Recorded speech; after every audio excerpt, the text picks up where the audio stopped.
کیونکہ مجھے چاہیے. میرے پاس سائڈ پہ نظر نہ لا دی انہوں. بڑے افسوس کی بات ہے کہ ہم ایک پدرشاہی نظام میں رہتے ہیں اور تاریخ گواہ ہے کہ اس نظام میں جب جب عورت کو اقتدار ملا مرد جل کر کوئلہ بن گئے.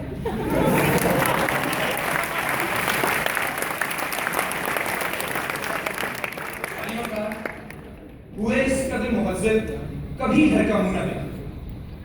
یہاں شاعر خالصتاً اپنے گھر کی بات کر رہا ہے کیونکہ شاعر کے پاس ہے اسکوٹر, وہ بھی بغیر سائلنسر, اور جیسے ہی بجتے ہیں 2 اور کینیڈ کالج کو ہوتی ہے چھٹی تو شاعر نکالتا ہے اسکوٹر اور لوگ نکالتے ہیں گاڑیاں.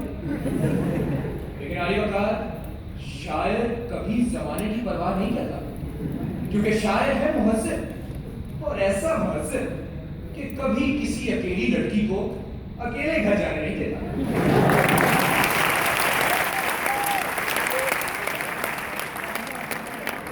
کبھی کسی اکیلی لڑکی کو اکیلے گھر جانے نہیں دیتا. شاعر ڈھونڈتا ہے رکشہ جس میں بیٹھی ہو تہذیب, اور شاعر کرتا ہے تہذیب کا پیچھا کیونکہ شاعر ہے مہذب, اور ایسا مہذب کیونکہ شاعر ہے مہذب اور ایسا مہذب کہ پیچھا کرتے وقت کسی اشارے کی پرواہ نہیں کرتا کیونکہ علی وقار اشارے کرنا تو بد تہذیبی ہے.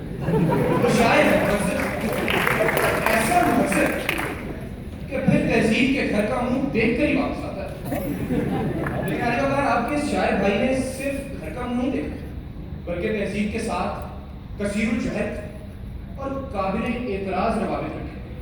یعنی میں نے اس سے شادی کر لی اور تہذیب یافتہ ہو گیا.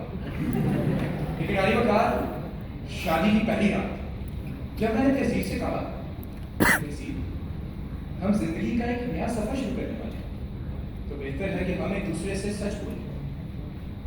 تم سے پہلے بھی میری زندگی میں 2 لڑکیاں آ چکی ہیں, تم بھی اپنے بارے میں سب سچ بتا دو. علی وقار پھر وہ عشاء کے وقت شروع ہوئی ہے اور فجر تک کل ملا کر 91 سچ بتائے.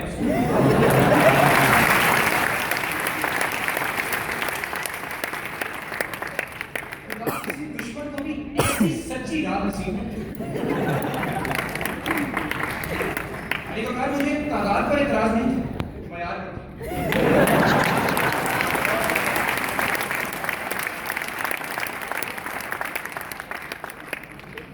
علی وقار بے شک میں مہذب ہوں لیکن آخرکار تو پاکستانی مرد ہے اور ہماری تخلیق کی اجزاء میں غیرت بڑی مقدار میں ہے, اس لیے میں نے اس کو ترکیب کیا ہے.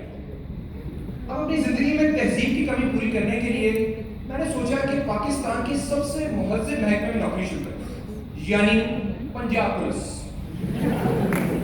اور انہوں نے مجھے فوراً رکھ لیا. ان لوگوں کا ماننا تھا کہ مجھ میں اور قانون میں ایک چیز مشترک ہے, ہم دونوں کے ہاتھ بہت لمبے.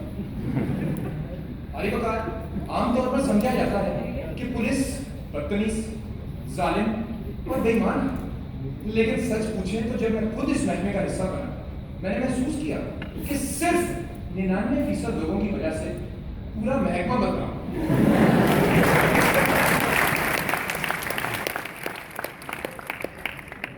میں نے سوچا کہ اپنا مہذب انداز پنجاب پولیس کو ملے, اس لیے ایک خیر سگالی کے طور پر پھولوں کا ایک ٹوکرا لے کر میں علاقے کے سب سے بڑے بدماش مجید فرنس کے پاس گیا, یعنی مجید.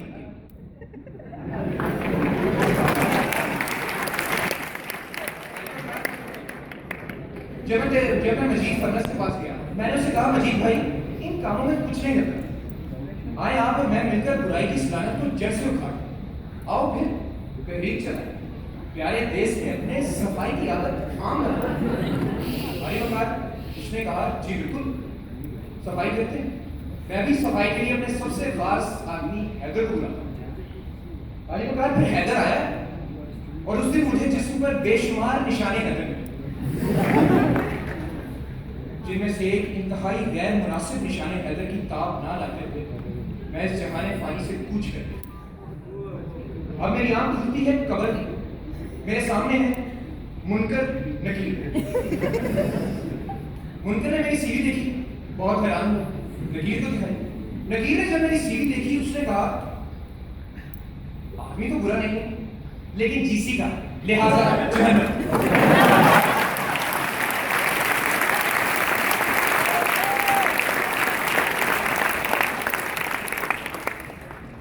جب میں جہنم میں پہنچا تو وہاں کی آب و ہوا میں بہت گرم جوشی تھا. پتا کرنے پر معلوم ہوا کہ عام انتخابات ہونے والے. مجھے بڑی دلچسپی ہوئی تو میں نے سوچا کہ سیاسی لیڈروں سے ملاقات کروں. سب سے پہلے میں 65 سالہ جوشیلے نوجوان لیڈر کے پاس گیا. میں نے ان سے پوچھا کہ جناب آپ نوجوانوں کی باتیں کرتے ہیں لیکن یہ بتائیں آپ نے نوجوانوں کے لیے کیا کیا؟ ان کا جواب تھا علی میری بات سن,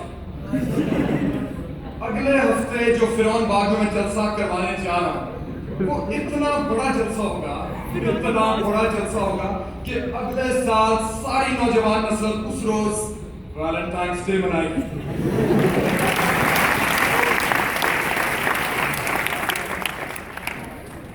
پھر میں نے ان سے پوچھا کہ خان صاحب آپ اگر وزیر اعظم بن جاتے ہیں تو سب سے پہلے آپ کن مسائل پر توجہ دیں؟ ان کا کہنا تھا کہ سب سے پہلے تو میں جہنم کے ماحول کو ٹھیک کروں.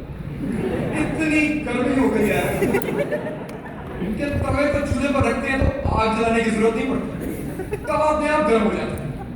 آپ کو یقین ہے خود توے سے پوچھو.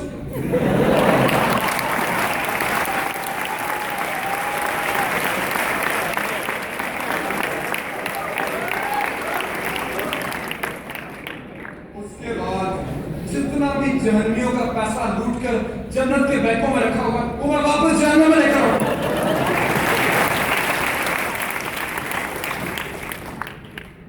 اس کے بعد علی وقار میں نے فیصلہ کیا کہ جہنم کے نچلے درجے میں جاؤں اور ابن بنت بھٹو سے ملاقات کروں.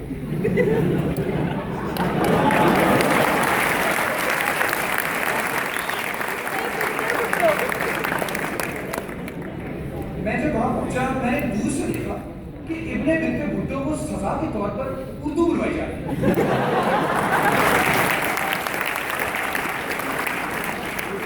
ذرا غور کرنے پر معلوم ہوا کہ یہ عذاب ان کو نہیں اردو کو دیا جا رہا ہے. علی وقار اس کے بعد میں نے سوچا کہ ایک اور عظیم لیڈر سے ملاقات جو خوشی مانگالی نااہل ہوئی لیکن ان سے ملاقات واپس کی. مجھے بتایا گیا کہ قسمت ان کے ساتھ بہت بری تھی.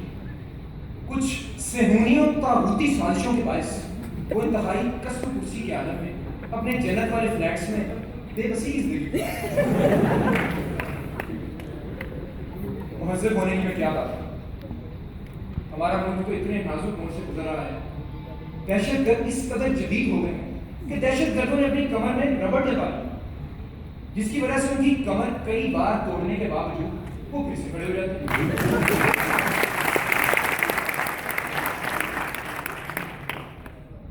کچھ دنوں پہلے پنجاب حکومت نے سخت محنت کر کے عوام کا جینا محال کر دیا, لیکن ہم نے کرکٹ کو بحال کر دیا.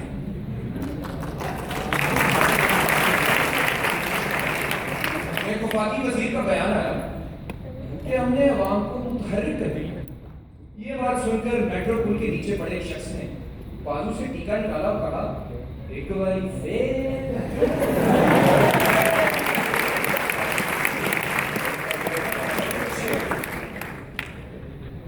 وفاقی وزیر کہتے ہیں کہ ہمارے جلسوں میں لوگ شعور حاصل کریں نہ کریں ضرور حاصل کریں.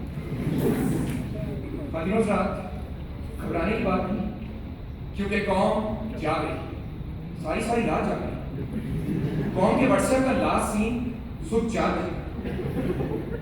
قوم فساد سے رقص ختم کرنے کے لیے جہاد بل فیس بک کرے. اب عوام کے لیے یہی نبی ہے کہ پاکستان کے شمال مغرب میں ایک مسیحا کا ظہور ہو چکا ہے جس نے اپنی کرسماتی اور سرف ایکسلانہ طاقتوں سے بڑے بڑے کرپٹ لوگوں کو دھو کر پاک صاف کر دیا. اب چاہے نویروں کا مزار ہو, بنی گالا کی سڑک یا رائے گنج کی دہلیز, یہ قوم اپنے ماتھے رگڑ کر نصیب روشن کرے.